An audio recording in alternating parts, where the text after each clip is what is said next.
नमस्कार जी, सभी लोगों को मोस्ट वेलकम है आज के सेशन में। क्या हाल चाल है आप लोगों के? आ जाओ फटाफट से कमेंट में। लास्ट क्लास में हम लोगों ने एक टॉपिक पढ़ा था प्रेसिपिटेशन वाला, जिसमें हमने ये सीखा था कि प्रेसिपिटेशन होता क्या है, रेनफॉल कितने प्रकार की होती है, स्नोफॉल कितने प्रकार की होती है, और स्लीट क्या है, राइट?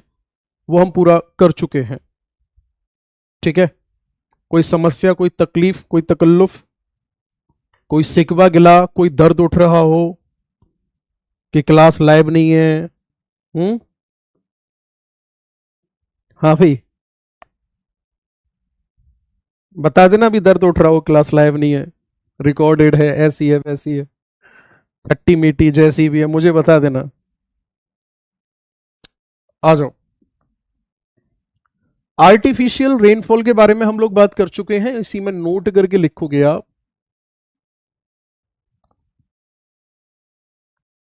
एसिडिक रेनफॉल,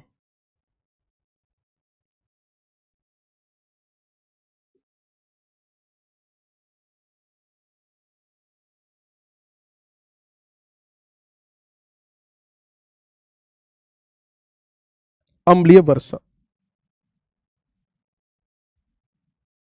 ठीक है, अम्लीय वर्षा। देखो ध्यान से, अम्लीय वर्षा की अगर मैं बात करूंगा तो अम्लीय वर्षा होती कैसे है, खास करके मान के चलो आप कोई भी एक इंडस्ट्रियल एरिया है। ठीक है, कैसा क्षेत्र है? एक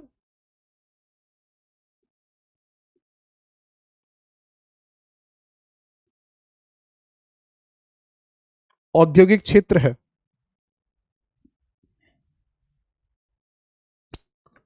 औद्योगिक क्षेत्र में आप सभी को अच्छे से पता है कि SO2 गैस और NO2 गैस जो होगी, इन दोनों गैसों का कॉन्सेंट्रेशन कैसा होगा? ज्यादा होगा। अब होगा क्या, जब रेनफॉल होगी तो SO2 गैस जो है ये वाटर के साथ रिएक्ट करेगी और ये बना देगी H2SO4। वहीं अगर मैं H2O और NO2 की बात करूंगा तो ये क्या बना देगी? ये बना देती है HNO3। आगे बात समझ में?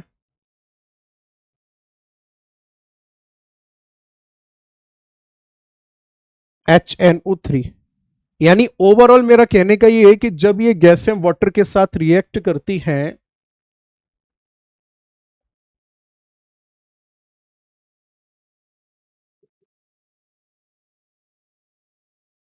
तो ये गैसें क्या करती हैं?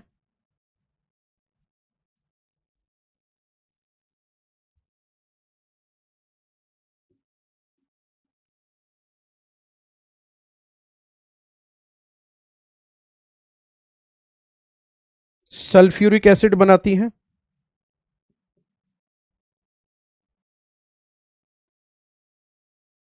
और नाइट्रिक एसिड बनाती हैं। ठीक है, मैं लिख देता हूं, ये गैसें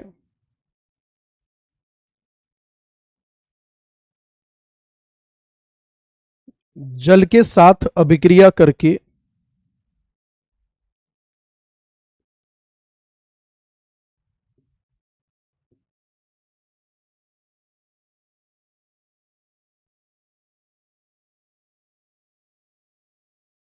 सल्फ्यूरिक अम्ल और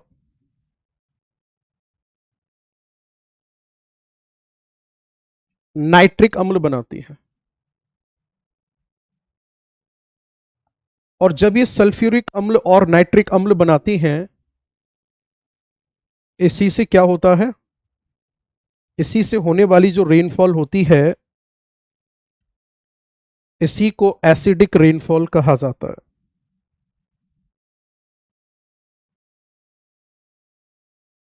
इसी को अम्लीय वर्षा कहा जाता है।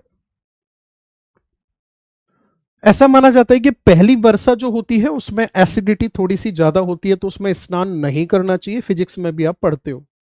और एसिडिक रेनफॉल की जो प्रॉब्लम है वो सबसे ज्यादा कहां देखने को मिलती है? तो तब आपका आंसर होगा ये देखने को मिलती है यूरोपियन कंट्रीज में, ठीक है ना। कहां देखने को मिलती है ये? यूरोपियन कंट्रीज में देखने को मिलती है, ठीक है। चलिए जी, नोट करो फटाफट से इसको। कोई डाउट हो तो कमेंट करो।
हाँ जी, हो गया।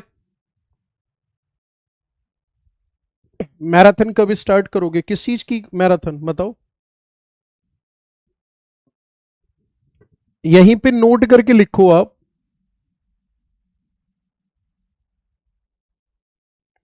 देखो अब हमें समझना है फॉग, फ्रॉस्ट और ड्यू, ये क्या होते हैं, ठीक है।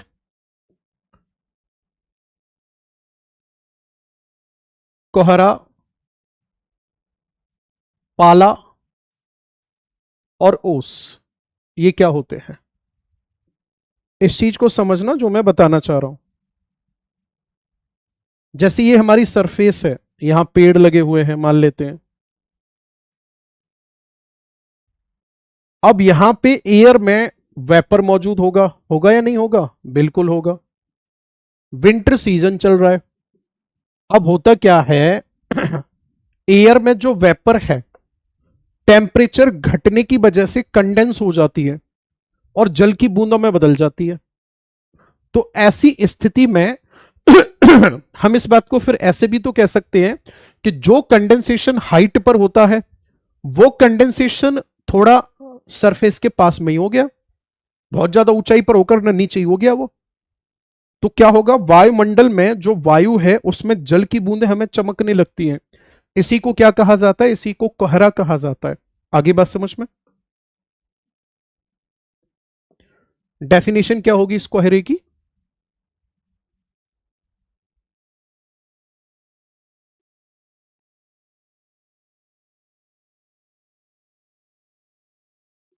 When vapor of air condense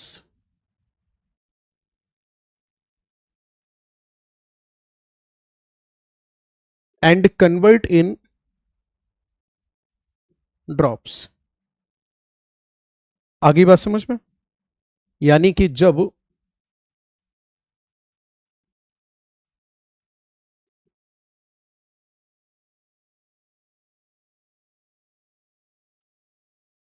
वाष्प संघनित होकर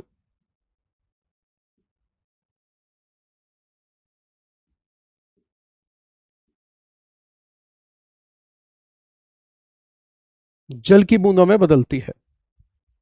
आगे बात समझ में? अब ये कंडीशन कब हो सकती है, कब पॉसिबल हो सकती है? पॉसिबल इन विंटर, ठीक है। ये कब पॉसिबल होता है? सर्दियों में संभव होता है।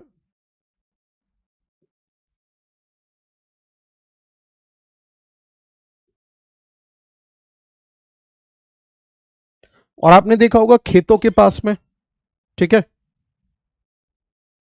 खेतों के पास में, खास करके तालाब के पास में, यानी कि जहां नमी होती है वहां कोहरा हमेशा ज्यादा होता है। क्यों?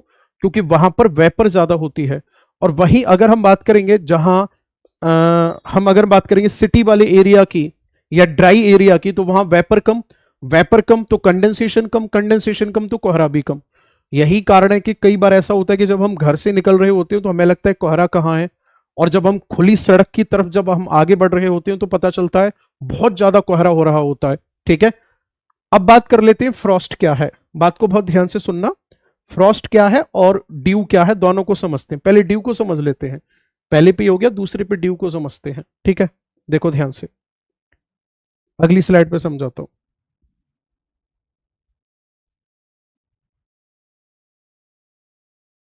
आप लोगों को एक बात समझनी होगी, दो तरीके का रेडिएशन होता है। एक होता है सोलर रेडिएशन और एक होता है टेरेस्ट्रियल रेडिएशन। मैंने आपको एक बात पहले भी बताई होगी कि जो हमारी अर्थ है और ये हमारा एटमॉस्फेयर है, तो जो एटमॉस्फेयर का टेम्परेचर होता है हमारी अर्थ पे, ये टेम्परेचर किसकी वजह से होता है? अगर आपसे कोई पूछता है सोलर रेडिएशन की वजह से होता है, आपका आंसर होगा नहीं। फिर सोलर रेडिएशन बहुत ज्यादा तेज स्पीड से आता है और सीधा एटमॉस्फेयर को क्रॉस करता हुआ सरफेस पे जाके टकराता है। अब अर्थ यहां से रेडिएशन रिलीज करती है और बड़ा स्लो स्लो रेडिएशन होता है। तो अर्थ जब यहां से रेडिएशन रिलीज करती है ना, इसी रेडिएशन को टेरेस्ट्रियल रेडिएशन कहा जाता है। और यही जो हमारा एटमॉस्फेयर होता है, यही क्या करता है, हमारे एटमॉस्फेयर के टेम्परेचर को बढ़ाने का काम करता है। ये क्या करता है, हमारे अर्थ के एटमॉस्फेयर के टेम्परेचर को ये बढ़ाने का काम कर रहा होता है। बात समझ में आई या नहीं आई? अब यहां पे सबसे बड़ी बात, अगर बादल होंगे, मान के चलो भाई, अगर क्या होंगे, यहां बादल हैं, चारों तरफ अगर बादल हैं, तो ऐसी कंडीशन में यहां पर रेडिएशन को बाहर निकलने में दिक्कत आएगी, अपोज कर रहे होंगे। तो रात का तापमान ज्यादा कम नहीं जा पाएगा। और अगर ये बादल नहीं है, मान के चलो दो स्थान मान लेते हैं कि यहां पे तो बादल छाए हुए हैं और ये वाला ऐसा स्थान है यहां पे कोई बादल नहीं है, तो यहां पे पूरा का पूरा रेडिएशन यहां से वापस बहुत दूर तक आसानी से जा सकता है। तो दोनों ही कंडीशन में जब आप कंपैरिजन करोगे, तो ये वाली जो रात होगी इसका टेम्परेचर ज्यादा होगा और इस वाली रात का टेम्परेचर होगा कम। बात समझ में आई या नहीं आई? अब जब यहां का टेम्परेचर रात को बहुत कम हो गया, तो ऐसी कंडीशन में जो पौधे की पत्तियां होंगी, ठीक है ना, बाहर खड़े हुए व्हीकल्स होंगे, उनके ऊपर जो वेपर होगा ना, वो वाटर ड्रॉप्स के रूप में कलेक्ट होना शुरू हो जाता है। तो ऐसी स्थिति को ही क्या कहा जाता है?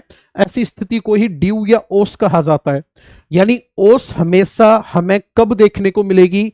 जब मौसम साफ हो या बादल वाला हो, एकदम चांदनी रात जब होगी, एकदम साफ मौसम होगा, तब हमें ओस ज्यादा देखने को मिलेगी। एक बार सारे लोग कमेंट करो, समझ में आया नहीं आया?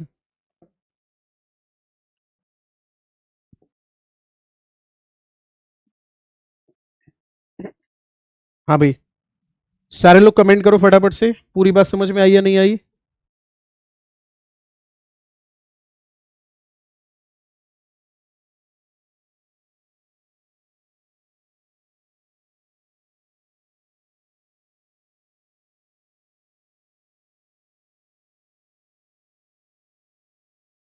इन क्लियर नाइट,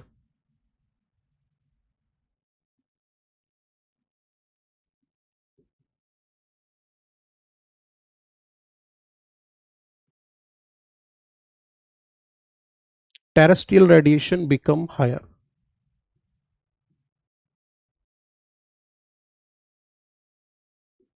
ठीक है,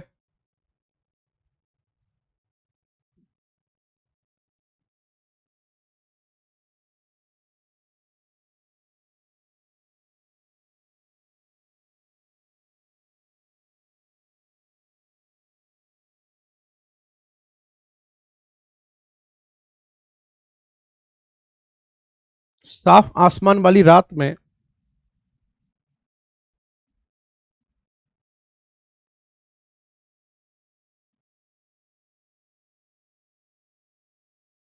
पार्थिव विकिरण अधिक होता है। ठीक है, आगे बस समझ में। ऐसी सिचुएशन में होगा क्या, ध्यान से सुनना, ऐसी सिचुएशन में जो ग्राउंड सरफेस है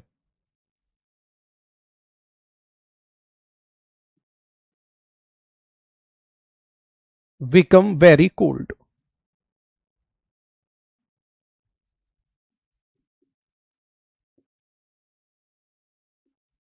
धरातलीय सतह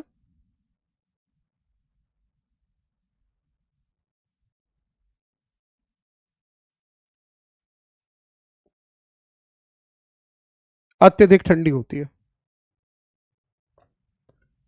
ऐसी सिचुएशन में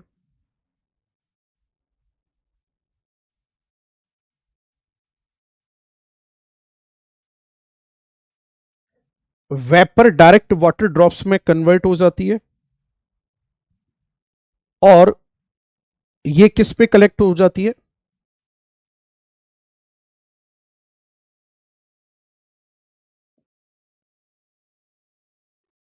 कलेक्ट ऑन ऑब्जेक्ट। आगे बात समझ में? ये वस्तुओं पर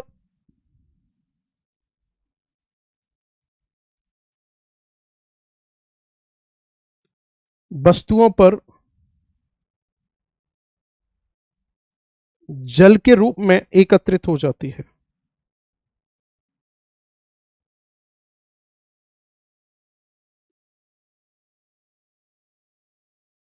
ठीक है, अब ध्यान से सुनना। आप लोगों ने एक वर्ड सुना होगा, black body radiation. Black body का मतलब क्या होता है? एक ऐसी बॉडी जो बहुत जल्दी गर्म होती है, बहुत जल्दी ठंडी होती है। तो ब्लैक बॉडी में खास करके कैसे ऑब्जेक्ट आ जाते हैं?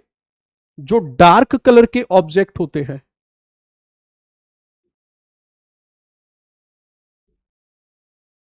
ठीक है ना? जो गहरे रंग की वस्तुएं होती हैं,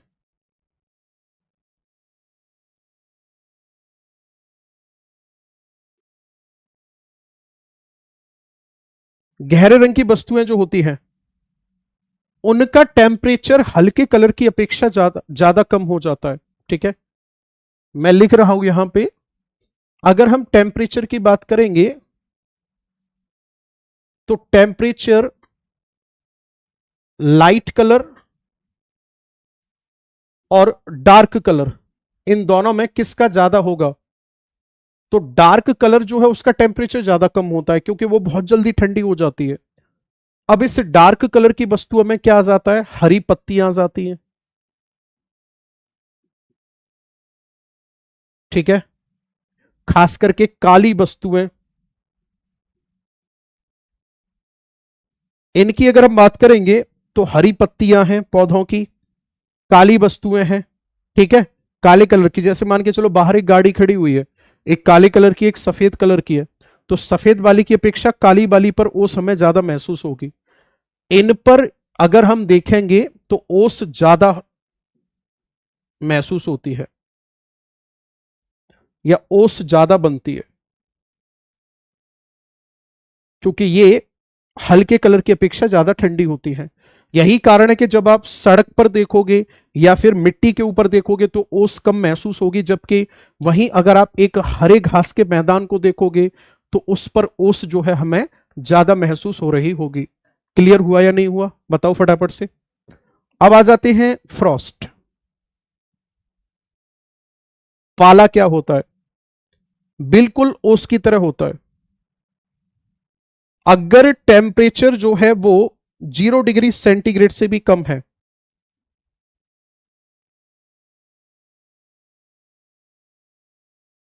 ठीक है, यानी कि तापमान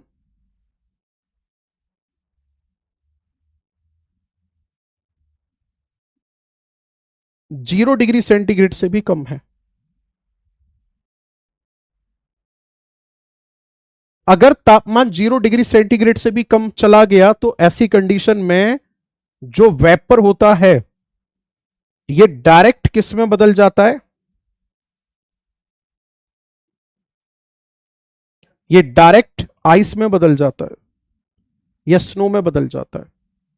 आगे बात समझ में?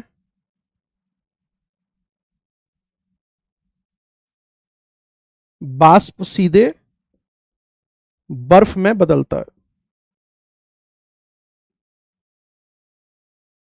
इसी को फ्रॉस्ट कहा जाता है। और ये जब बर्फ में बदलेगा तो ये सबसे ज्यादा कहां देखने को मिलेगा?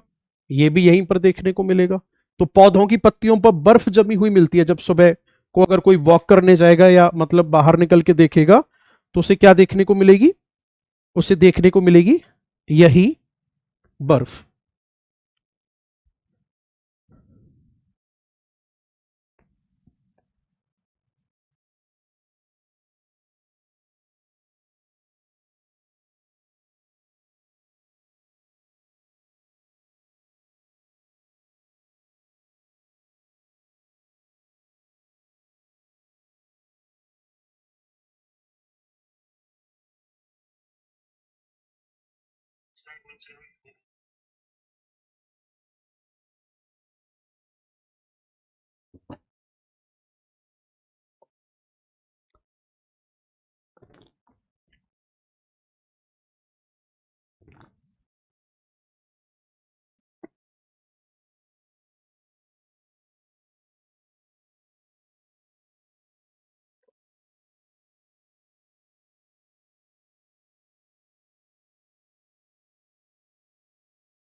सर मैं कभी लाइव क्लास नहीं लेता, हमेशा रिकॉर्डेड क्लास लेता हूँ। लास्ट क्लास में कुछ बच्चे रिकॉर्डेड से परेशान थे तो उनसे बस यही कहना है, सिलेबस पूरा होना चाहिए, रिकॉर्डेड हो या लाइव हो। ठीक है यार, अपनी अपनी थिंकिंग है, अपना अपना मानना है, क्या फर्क पड़ता है उस चीज से। हाँ जी बेटे, आगे बढ़ जाएं। चलो एक टॉपिक हेडिंग डालो मस्त सा, आपको बताते हैं।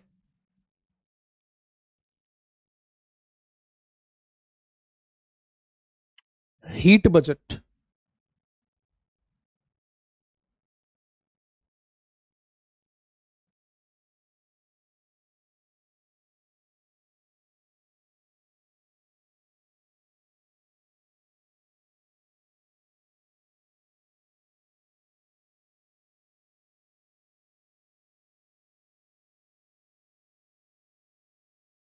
हीट बजट, ठीक है।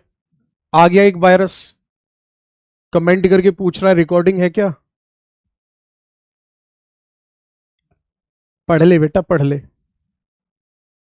ठीक है। ग्रेनुअल्स का मतलब होता है बिपिन चौधरी, जैसे बूंदी का लड्डू देखा है आपने? बूंदी का जो लड्डू होता है उसमें आपने देखा है छोटी छोटी बूंदी के कण उसमें मौजूद होते हैं, तो उसी को ग्रेनुअल्स कहा जाता है। एक तरह से जैसे छोटे छोटे कणों का होना। सर्वजीत सिंह कमेंट करके पूछ रहे हैं रिकॉर्डिंग है क्या। बिल्कुल बेटा रिकॉर्डिंग है। 1947 में जब देश आजाद हुआ था ना, उस टाइम पे मैं रिकॉर्डिंग कर रहा था, तो ये तब की रिकॉर्डिंग चल रही है, ठीक है। हाँ भाई, हेडिंग डालो।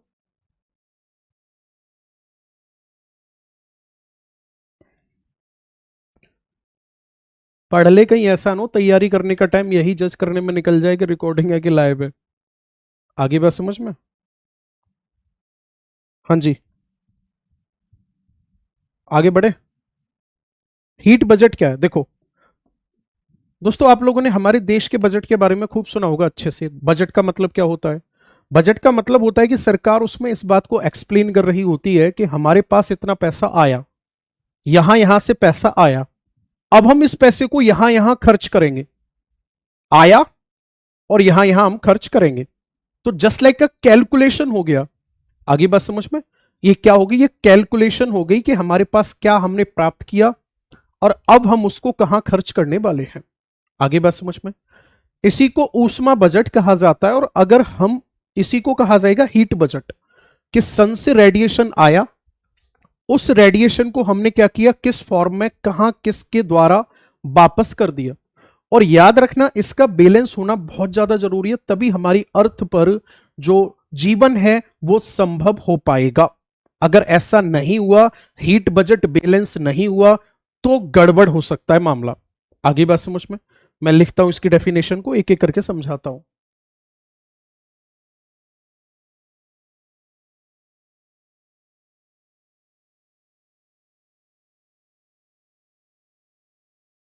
It is the calculation of heat.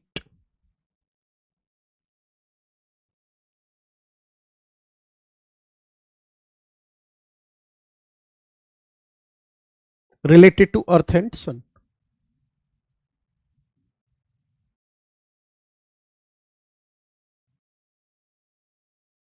यह पृथ्वी और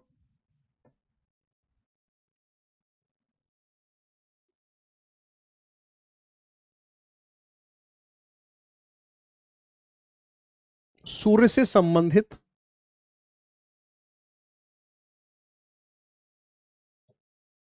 ऊष्मा का या ऊष्मा की गणना है। क्या रिप्रेजेंट करती है ये?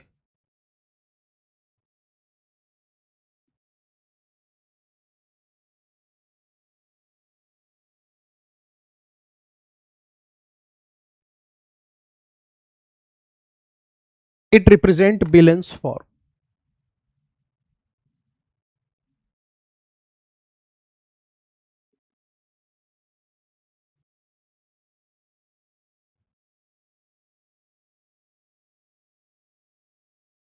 ये एक संतुलित अवस्था को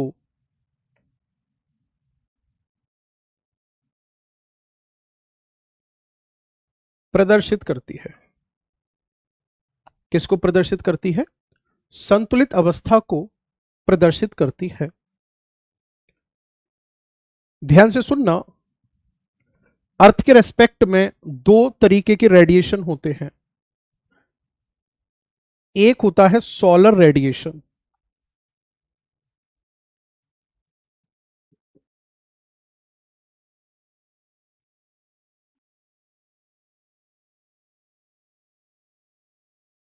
इसको कौन रिलीज करता है? सोलर रेडिएशन की अगर हम बात करेंगे तो सोलर रेडिएशन की अगर हम बात करेंगे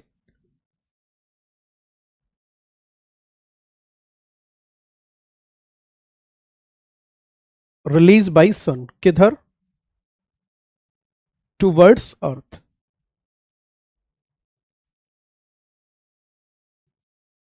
पृथ्वी की ओर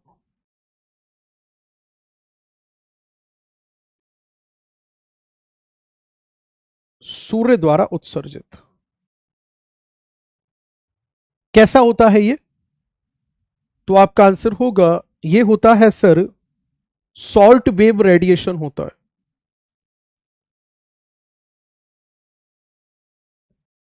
सेकंड होता है, ध्यान से सुनेंगे,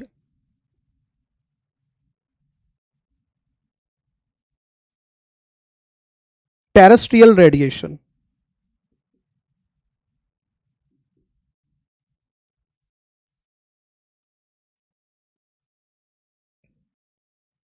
इसको कौन रिलीज करता है?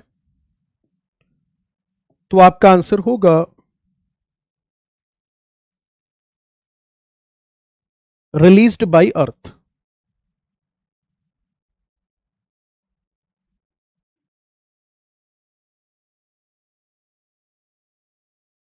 पृथ्वी द्वारा उत्सर्जित होता है। और ये कैसा होता है?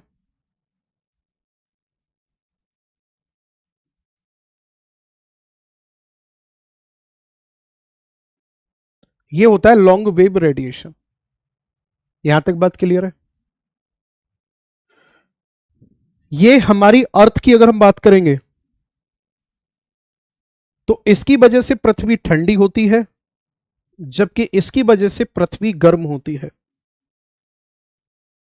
और याद रखना, इसकी वजह से पृथ्वी की सतह तो ठंडी होगी लेकिन एटमॉस्फेयर गर्म होगा। अब मान लेते हैं यहां पे हीट बजट का मतलब क्या है? 100 यूनिट हीट है, ठीक है।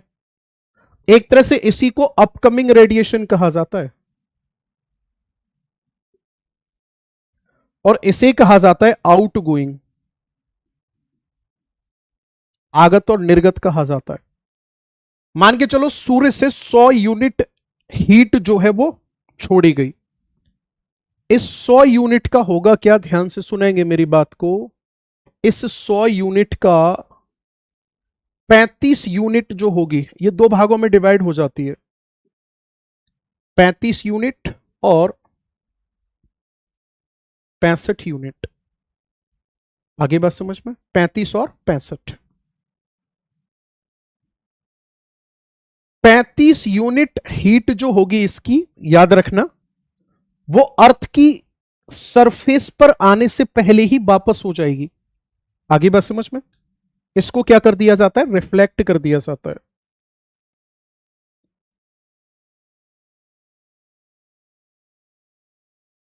बिफोर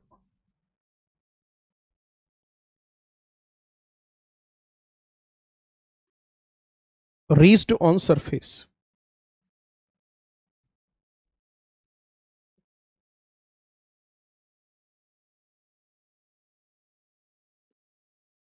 सतह पर आने से पहले वापस हो जाती है।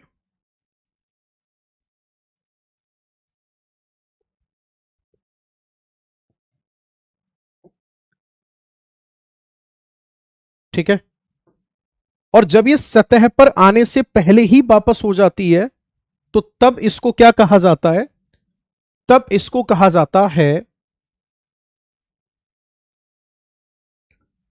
अल्बीडो ऑफ अर्थ। इसको कहा जाता है पृथ्वी का अल्बीडो। तो इसमें यह भी पूछ लेता है कि पृथ्वी का अल्बीडो कितनी यूनिट होता है, ऐसे भी पूछ लेता है कि पृथ्वी का अल्बीडो का मतलब क्या है। तो आपको अच्छे से ध्यान में रखना है। ठीक है, चलिए जी, बचा कितना, 65 यूनिट बचा। अब जो 65 यूनिट बचेगा इसका क्या होगा, ये हमारी अर्थ की तरफ आगे बढ़ेगा। इस 65 यूनिट में से, ध्यान से सुनना मेरी बात को,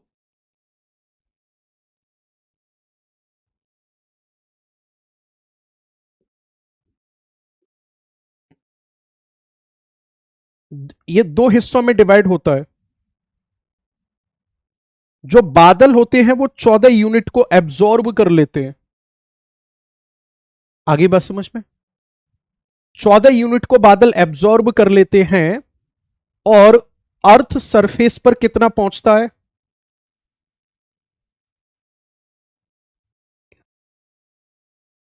51 यूनिट पहुंचता है। आगे बात समझ में, अर्थ सरफेस पर कितना पहुंचता है, 51 यूनिट ऐसा है जो कि अर्थ सरफेस तक पहुंचता है। आगे बात समझ में, अर्थ सरफेस तक कितना पहुंचेगा, 51 यूनिट पहुंचेगा। अब इसका क्या होगा, अर्थ की सरफेस क्या करेगी भाई, अर्थ की सरफेस जो होगी वो इसको रखेगी तो नहीं अपने पास। ठीक, अर्थ की सरफेस क्या करेगी, इसको वापस से रिलीज करेगी। ठीक है भाई, ये तो वापस जा ही चुका है, अब ये भी तो वापस जाना चाहिए। अब ध्यान से सुनना, 51 यूनिट में से क्या होता है, जब वापस जाने की बात आती है, वापस जाने की बात आती है तो इसका क्या किया जाता है, गौर से सुनेंगे मेरी बात को। इस 51 यूनिट का क्या किया जाएगा, पृथ्वी वापस करेगी। और जब पृथ्वी वापस करती है तो ध्यान से सुनना, 17 यूनिट तो कर देती है सीधे, एकदम पूरा का पूरा सीधा वापस कर दिया। 34 यूनिट जब पृथ्वी छोड़ती है ना तो बादल एब्जॉर्ब कर लेते हैं। यानी बादल ने क्या किया, दोनों तरफ से मजे ले लिए। जब आ रहा था तब 14 यूनिट ले गए, जब जाने की कोशिश कर रहा था तब 34 यूनिट कर लिए। तो अब बादलों के पास कितना हो गया टोटल, 34 यूनिट, यानी कि 48 यूनिट हो गया। फर्दर ये भी इसको वापस कर देते हैं।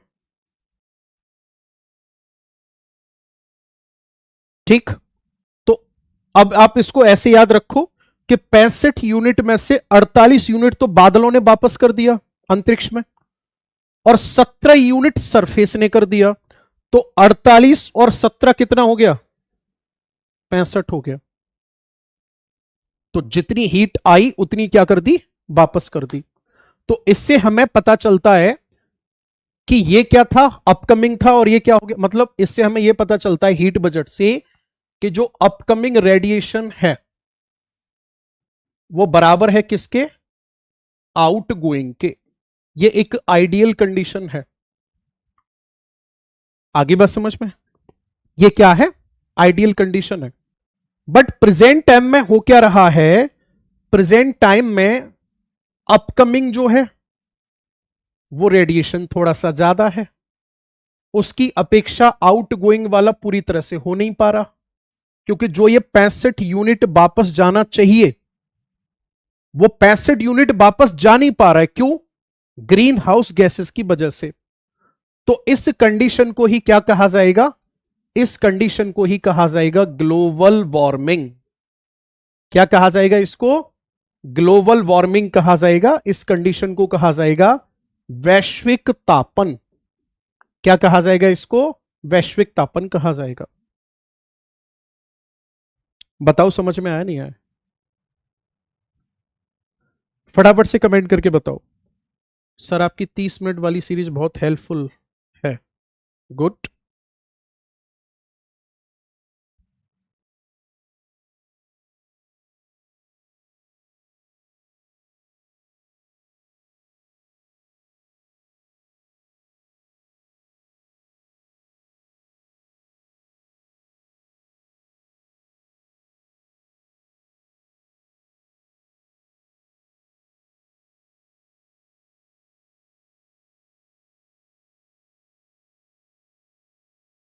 अभी आपको पता है रसिया में अर्थक्वेक आया हुआ है? हम्म।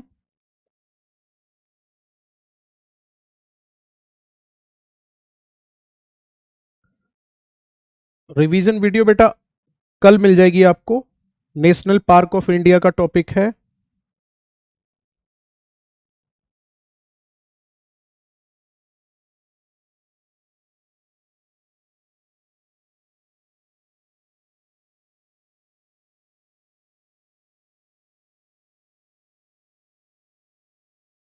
आपके लिए ये कुछ चैप्टर रह गए, with in 1 week syllabus finish कर देते। कुछ चैप्टर जो रह गए ना, ये आपका मतलब मैं एक बार और चेक कर लूंगा जो भी रह गया है, एक बार सिलेबस कंप्लीट हो जाए फिर आपको यहीं क्लास में क्वेश्चंस प्रैक्टिस करवा देंगे। ठीक। पहले ये बताओ ये पूरा समझ में आया नहीं आया?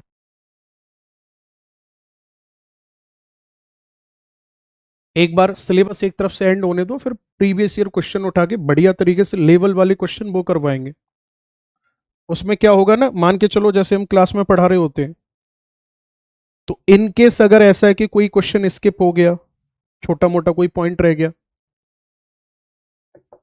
उसको हम लोग खींच के करा देंगे। 2 PM वाली क्लास क्यों नहीं करा रहे हो? कमेंट में आ जाओ, एक बार सारे लोग बता दो फटाफट से। 2 बजे जो हम प्रैक्टिस करवाते थे उसको कंटिन्यू कर दें तब तक के लिए? अगर आप कहते हो तो कर देंगे।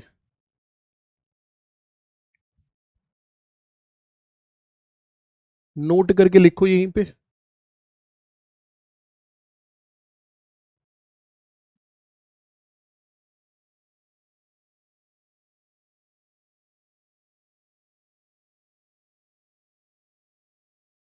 ग्रीन हाउस गैसेस अपोज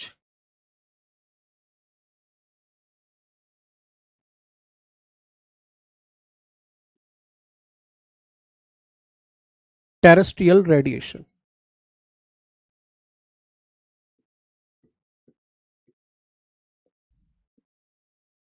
ठीक है।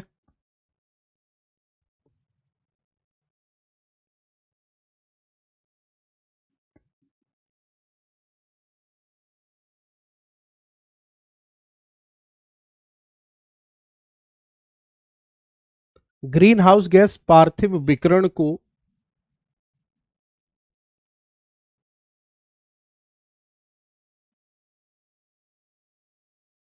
रोकती है। ठीक है।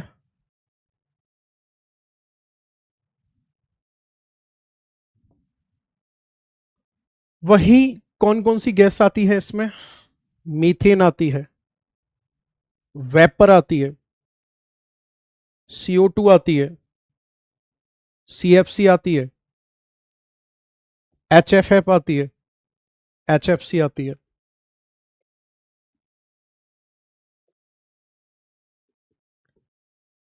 ये सभी की सभी ग्रीन हाउस गैसेस हैं,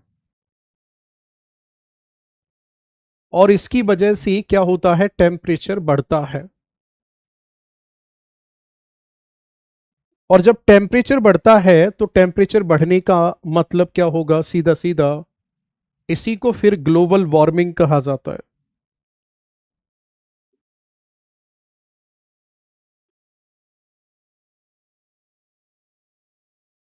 ठीक है। दूसरा पॉइंट, एक पॉइंट और इसमें समझना, बहुत मजेदार है।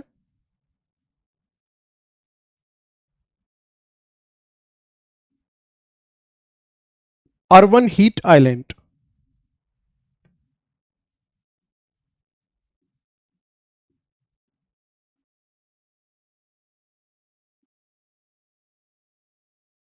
शहरी ऊष्मा द्वीप, इस चीज को समझना। जैसे शहर है और यहां पर ये गांव है, तो सिंपल सी बात है, यहां ग्रीन हाउस गैस कैसी होंगी, ज्यादा होंगी। यहां पर ग्रीन हाउस गैस कम होंगी। क्यों? क्योंकि यहां पर इंडस्ट्री बहुत ज्यादा है। आगे बात समझ में। तो ऐसी कंडीशन में ध्यान से सुनना, यहां ग्रीन हाउस गैसेस की ऐसे यूं शहर के ऊपर एक चादर सी होगी, वहीं साथ ही साथ शहर का जो सरफेस एरिया होता है, सरफेस हाई होगी यहां पर, या मैक्सिमम लिख देता हूं, यानी कि यहां पर जो सतह होती है वो कैसी होती है, सतह ज्यादा होती है। आगे बात समझ में। और जब यहां पर सतह ज्यादा होगी, तो सतह ज्यादा होने पर यहां पर एनर्जी का एब्जॉर्प्शन कम होगा या ज्यादा होगा, एनर्जी का एब्जॉर्प्शन होगा यहां पर ज्यादा।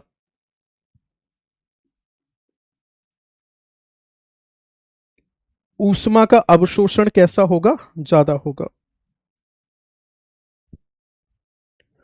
अब मेरी बात को बहुत ध्यान से सुनना समझना, यहां एनर्जी तो ज्यादा एब्जॉर्ब कर ली गई,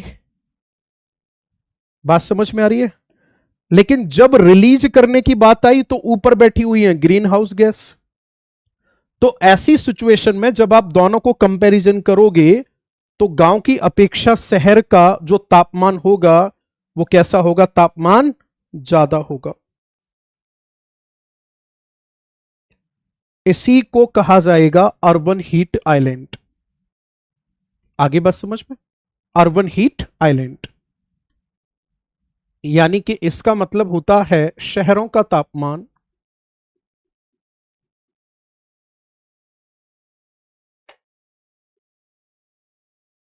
आसपास के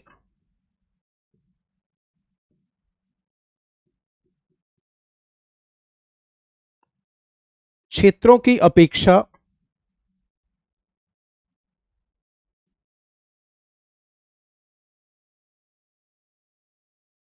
अधिक होना।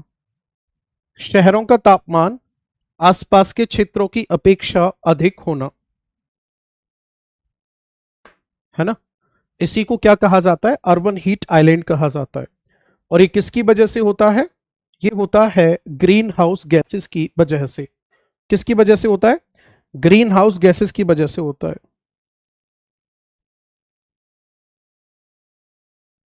अभी यूपी आरओ एआरओ का पेपर हुआ है, उसमें ये वाला क्वेश्चन आया हुआ है, देखो मैं पढ़ के बताता हूँ लैंग्वेज क्या थी इसकी।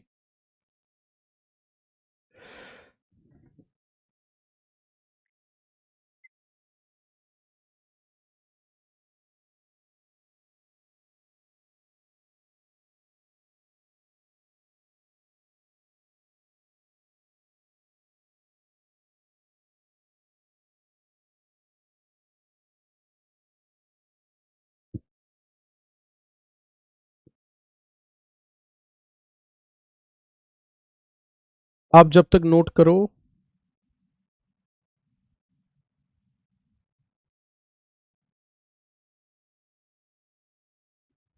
The phenomena of urban heat island refers to decrease energy consumption, increased tree cover, higher temperature in urban areas than nearby rural areas, decreased temperature in urban areas.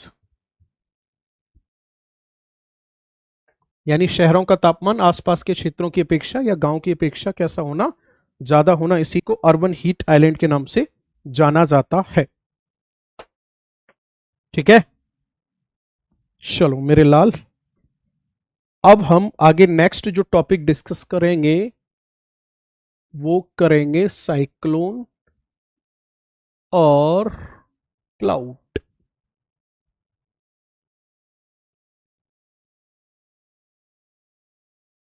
Cyclone और क्लाउड डिस्कस करेंगे। ठीक है, एक करेंगे cyclone और दूसरा करेंगे cloud.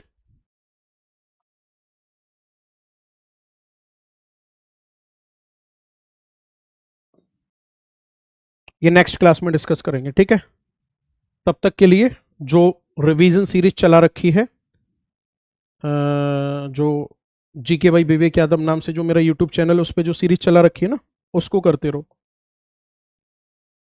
क्योंकि वो आपके रिवीजन में बहुत हेल्प करेगी।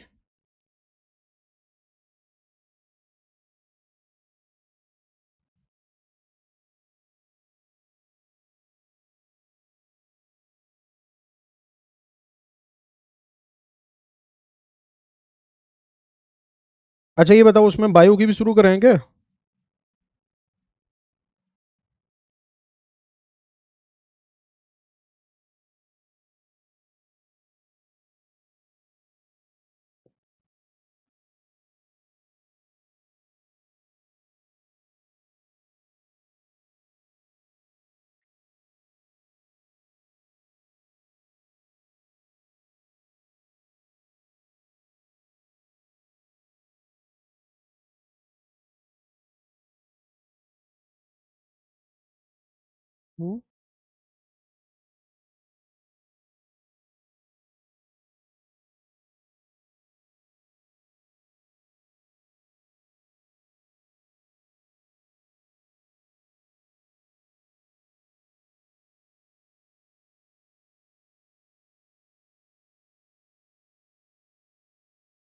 ग्लोबल वार्मिंग समझ नहीं आ रहा है? अरे बाबले, ग्लोबल वार्मिंग का मतलब है, देख ग्लोबल का मतलब क्या होता है, छोटा मोटा या पूरा, वर्ल्ड लेवल का, वर्ल्ड लेवल का होता है। ठीक है, वार्मिंग का मतलब क्या हो गया, गर्म होना। तो ग्लोबल वार्मिंग का मतलब क्या हुआ, ग्लोबल वार्मिंग का मतलब हुआ कि पूरे के पूरे विश्व का गर्म होना, यानी पूरी की पूरी अर्थ गर्म हो रही होगी। उसमें ऐसा नहीं है कि भाई साहब भारत में ठंड पड़ रही है और अमेरिका में गर्मी पड़ रही है। समझ गया, नाम से मतलब निकालना सीखो। ग्लोबल का मतलब पूरा का पूरा, और वार्म का मतलब गर्म होना। और गर्म क्यों हो रहा है, तो इसके पीछे कारण है, आप इसको ऐसे समझ सकते हो कि जो हमारी पृथ्वी है, आप ये मान के चलो कि हमारी पृथ्वी को एक कंबल से ढक लिया। आगे बात समझ में, हमारी पृथ्वी को क्या कर दिया है, हमारी पृथ्वी को एक कंबल से ढक दिया। और किसने ढक दिया हमारी पृथ्वी को, ग्रीन हाउस गैसेस ने। और जब पृथ्वी को कंबल से ढक दिया ना, तो ऐसी सिचुएशन में क्या होगा, फिर पृथ्वी को गर्मी लगना शुरू हो गई। और जब पृथ्वी को गर्मी लगना शुरू होगी तो इसी को ग्लोबल वार्मिंग कहा जाएगा। जिम्मेदार कौन है इसके लिए, ग्रीन हाउस गैसेस। ठीक है, हाँ भाई, आज का टॉपिक हीट बजट, ऊष्मा बजट।